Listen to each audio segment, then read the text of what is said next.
चलिए रुक कर लेते हैं खबरों की ओर। खबर जगदलपुर से है, जहां बस्तर संभाग के सबसे बड़े अस्पताल सब मेडिकल कॉलेज में स्टाफ नर्सों की कमी के कारण मेडिकल कॉलेज में स्वास्थ्य सेवाएं प्रभावित हो रही हैं।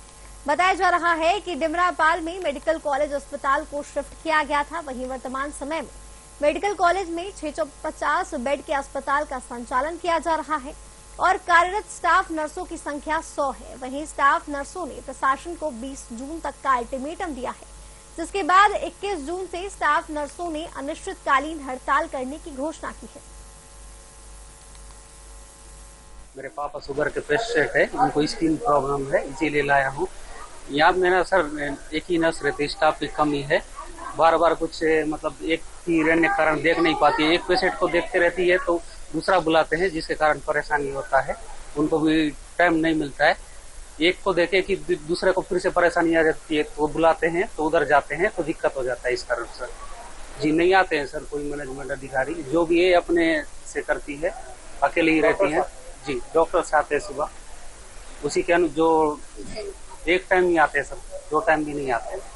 यहाँ पे बहुत सारी क्राइसिस, स्टाफ क्राइसिस के चलते बहुत सारे परेशानी का सामना करना पड़ा। आए दिन यहाँ पे हम लोग की ड्यूटी एक सिस्टर रहती है और 40 पेशेंट रहते हैं, तो जो रेशियो है वो बहुत ही इम्बैलेंस चल रहा है, जिसके चलते हमको बहुत सारी परेशानी करना पड़ रहा है। जिस पेशेंट का अटेंडेंस हम लोग को कभी भी मुखधर का सामना करना पड़ रहा है। हमारी कोई सुनवाई यहाँ तक हो ही नहीं पा रही है, जिसके चलते हम लोग बहुत सारे मतलब कठिनाइयाँ हो ही रही है। साथ में हम लोग की मॉर्निंग इवनिंग नाइट रहती है, जो उनकी 15 डेज में हम लोग को नाइट आ जा रहा है, जिससे हम लोग हमारा खुद का हेल्थ इशू चल रहा है। सारी किसी को भी देखा जा सकता है। और दूसरी चीज ये है कि हम लोग का आवाज जो है उसकी बहुत परेशानी होती है। कोई भी सिस्टर जैसे कि मॉर्निंग इवनिंग नाइट है, उसका टाइमिंग अगर 8 है, 8 से 2 है, 2 से 8 है, 8 से सुबह का 8 बजे तक रहता है, तो उसमें हम लोग का शिफ्टिंग चेंज होती है, तो हम लोग को आने जाने बहुत परेशानी होना पड़ती है। 10 मिनट 15 मिनट लेट हो जाता है, तो हमारे सामने पेशेंट हम लोग, सामने वाली सिस्टर जो रहती है उसको रिलीफ नहीं कर पा रहे।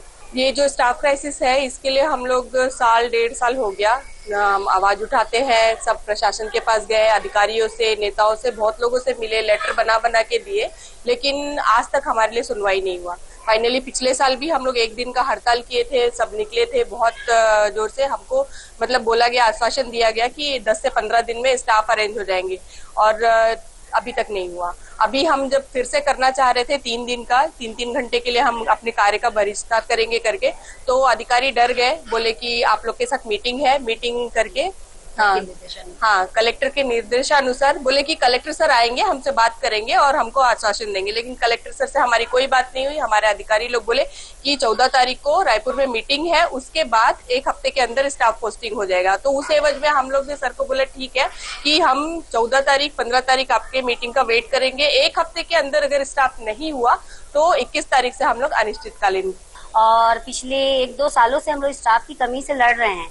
2018 में जब मेडिकल कॉलेज में हम लोग शिफ्ट हुए थे, उसके बाद से स्टाफ के क्राइसिस के लिए हम लोग कई बार कंप्लेन कर चुके हैं, लेकिन कोई सुनवाई नहीं हुई।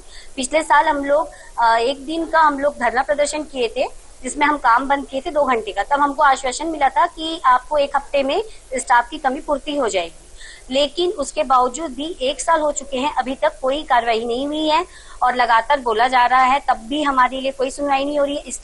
स्टाफ 40 पेशेंट के पीछे 1 सिस्टर काम कर रही है, जो कि जिसके कारण कि उन लोग को डे ऑफ नहीं मिलता है, सेल नहीं मिलता है। दूसरी चीज है, वो तो अलग बात है, लेकिन मानसिक जो परेशानी हो रही है उनको, शारीरिक परेशानी हो रही है, बीमार हो रहे हैं, उसके बाद भी काम कर रहे हैं और उसके बाद भी उनको टॉर्चर भी झेलना पड़ रहा है, बहुत ज्यादा टॉर्चर भी हो रही है लड़कियां।